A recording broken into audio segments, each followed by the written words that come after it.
we're ready to go. But rain here at Bristol, certainly not something you want to deal with, right, Junior? Not at all. I mean, I understand if we didn't have the treated surface on the bottom groove, I think that the concrete's kind of porous enough to be able to manage a bit of a drizzle. But that treatment, the water's going to sit on top of that. It's not going to soak down. It's going to bead up on top of that PJ1. Leading laps last weekend at Kansas was a huge confidence boost.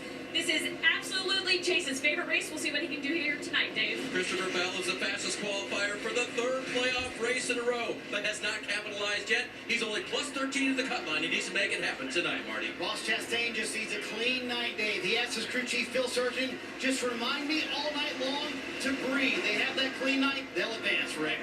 This is it. The lights are off on the pace car. Fans on their feet, under the lights at Bristol Motor Speedway, an elimination race. Who will be the four that get their playoff hopes dashed?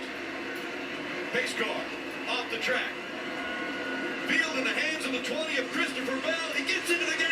Racing at Bristol.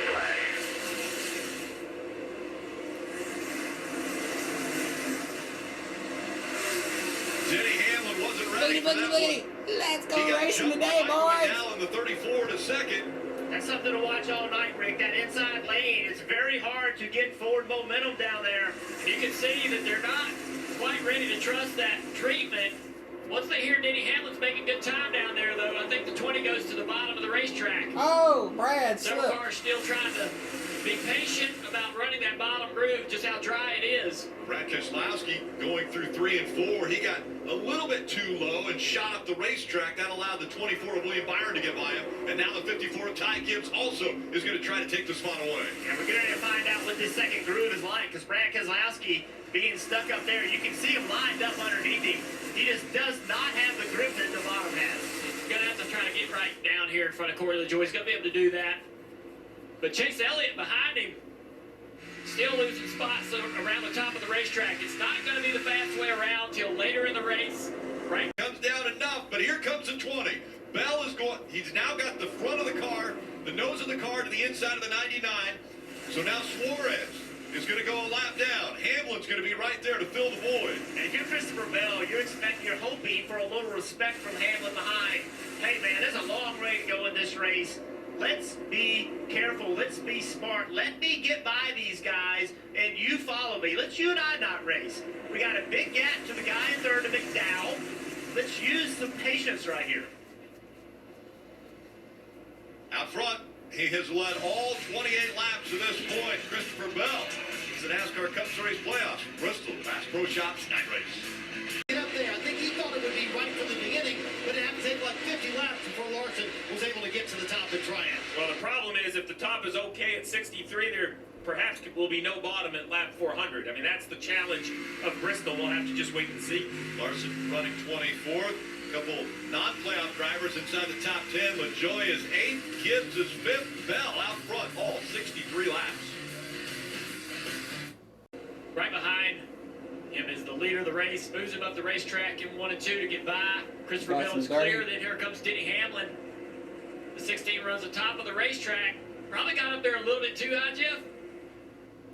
Yeah, a little too high, a little too early. That's going to be a really good groove later in the race, but just contact. And then Cindric just heavy contact. didn't expect him to be in the wall slowing up that much and just hit him really hard right here, guys. That's a lot of contact. Two car off the ground. So right there, the car of the 16 just isn't turning at all. So nobody's been running that high on the racetrack. So up out of the groove, a bunch of marbles. He gets into the marbles and just literally glides across the racetrack into the fence. And I don't think this is as obvious as everybody's going to come into pit road. I believe this is going to be a split decision. If I'm a playoff car in the back, I think I would consider staying out to try to get points, even with old tires. Dylan. Michael McDowell decided to come down. Just reported there that he was tight rolling the center of the corner. That ride quality didn't get better for McDowell, though. Denny Hamlin didn't have much to say either. Just that he started to get a little bit tight in the center of the corner as well. They told him, don't abuse the left front, trying to get out of the grip. So that was the message to Hamlin, Marty. Martin Truex Jr. was in 6th for much of that run. Pretty happy with the car. Said just a little bit too tight, but free up on the straightaway. The interesting part here, Dave, is that rain is in the area, so deciding to pit or not was really a complicated one for the crew chiefs. William Byron says he's tight at the 3/4 mark. that's it. As for the leader, Christopher Bell, losing grip, just a little tighter off, looser in, but the balance overall is good. Who wins, who loses on the first round of pit stops? Bowman. William Byron off pit road quickly. So the caution comes out for Allmendinger and Cindric. And now we'll have a restart. Cindric just send it.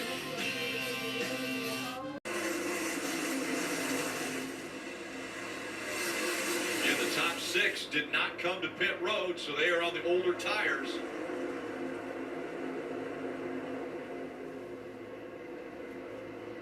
See how much of a difference that makes. You see Christopher Bell in the 20, making up ground on the outside. And you can see everybody trying to get to the bottom of the racetrack. That allows that top lane to go a little bit quicker. And all of this happening on the top lane will ultimately put the rubber down. But you see everybody just fighting to get to the bottom. 3 wide here. On the outside is Bowman. On the inside, Martin Truex Jr. Right along with Blaney and that Advanced Auto Parts on board. That outside line's making some good progress. You have to wonder how long that'll happen before the inside starts to take off. But I think the 38 has everybody checked up here on the inside. A lot of bumper tag right there in the middle of the corner. Truex trying to find a way through. Truex better be 3 careful. wide here down into turn 3. Truex does not need to have another problem in the playoffs. He's currently below the cut line. Can he get back above it? Now that 38 Truex forced up to the top. As you see the 54 and the 48 side by side. Kyle Busch going to try to get to the outside of the 38 here. Gilliland's going to give him a little bit of room. Kyle back to the outside. Now he's got the momentum as we look off the front bumper of Buescher's car. Buescher now getting to the top of the racetrack to try to do the same thing, follow the 8 through on the top.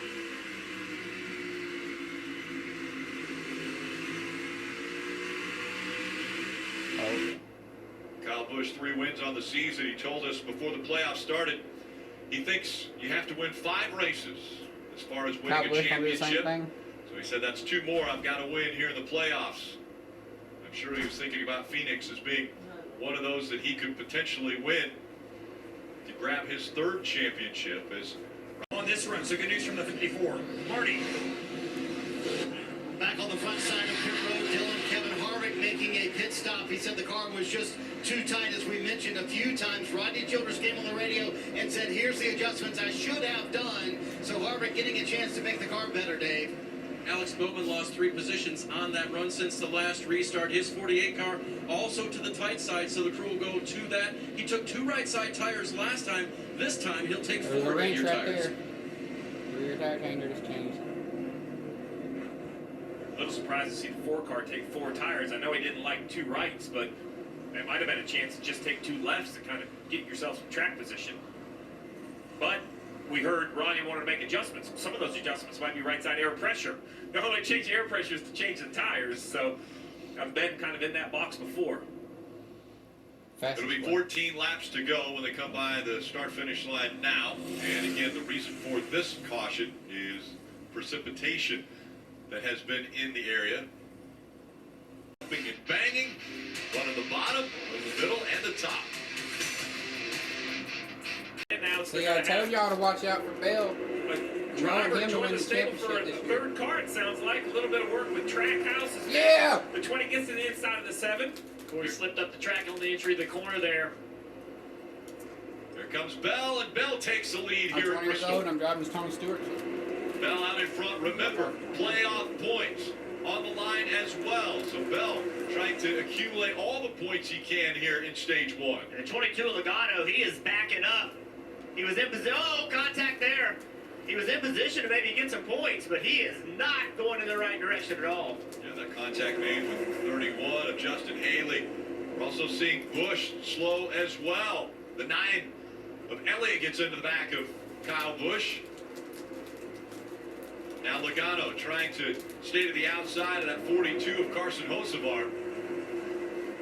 Eric Jones in the 43 moving up under 3 laps to go in stage 1.